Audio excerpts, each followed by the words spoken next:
because you can forever beat yourself up about things you did, but you have control of what you do going forward, okay? And I've got, I've been re-diagnosed again, but that's okay. That's okay, because I have God, I have my family, I have everything. I'm one of the most fortunate women ever, as far as I'm concerned. My name is Valerie Gregory. I've been a Catholic for 2, now moving into 3 years. It started at St. Gabe's, but the story really began when I was a child, because I was raised High Church Episcopalian, which is Catholic light. And then my mother, who was a closet Catholic, and the reason I say that, she had collected rosaries and all sorts of things. What really brought me to the Catholic Church is, like, amazingly, when I was a child at 6 years old, my parents put me in a parochial school. So I had an early introduction to Catholicism, but we continued to be Episcopalian. The time came to be confirmed, and I wasn't allowed to participate because my parents hadn't paid whatever fee it was. And that really kind of upset me. It kind of turned me off a lot. And eventually, I started looking elsewhere, and I did do tarot. I was an astrologer for years, did find Wicca for a little bit. And of course, you have to remember, I'm 69 years old, so this is like in the late 60s, 70s, and so forth.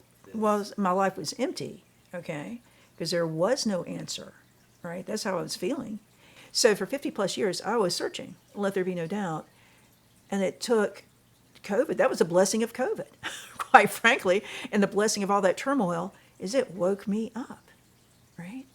And so I had all this in front of me, and finally I just said, God, what can we do? And I was walking out into an empty parking lot, and the wind suddenly picked up, and I looked up, and those clouds were literally swirling above my head. And I heard, come to me, you are forgiven. God spoke to me, and I just about hit the pavement. I mean, that's how profound it was. And the thing that really struck me is he took this broken person, and honey, you don't get much more broken than I was, and gave me life, gave me new life. And that's, so that's where I coined born again Catholic. So, because that's exactly how I feel. And that's been the greatest gift. And I do feel like it was, it's a time for preparedness, because within the next year I was diagnosed with stage 4 lymphoma. And my mother was very sick as well. Yeah. And I knew about St. Gabe's, but I was still a feminist. I'd had an abortion, which was one of the worst things I'd ever done in my life. And I regret that to this day. But I was still thinking, boy, I was able to have a choice. But eventually, I met a person, my significant other, who was Catholic. And I'd been wanting to go to the Catholic Church, but that had been holding me back. And then I said, well, let's do this thing. Let's go. And I walked in. Next day, I said, okay, guys, I don't know how long my time is on this planet, but I would really like to be a Catholic when I depart. So, everything came together. David called me, and then next thing I knew, Father Richard says, well, you're going to be a Catholic in 2 weeks.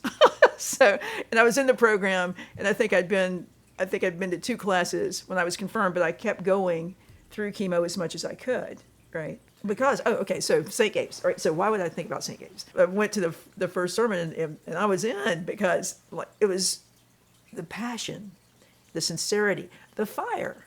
And see, I had never heard a priest do that before. Talk about Jesus as a friend, or certainly he's our leader, he's our father, he's our prince, he's our king, all of those things. But one with compassion, one that's reachable. But I wish I had known, right? And we used to loosely call them Jesus freaks. Now, this is in the 60s and 70s, right? And I wish I'd listened more to those people, right? I really do. And there have been opportunities along the way that I missed. But it brings me to here. So maybe it's all by design. So I'm not going to worry about that person at this point, because I'm here now. And I think that's another thing that we need to be probably a little bit more of that, because you can forever beat yourself up about things you did, but you have control of what you do going forward.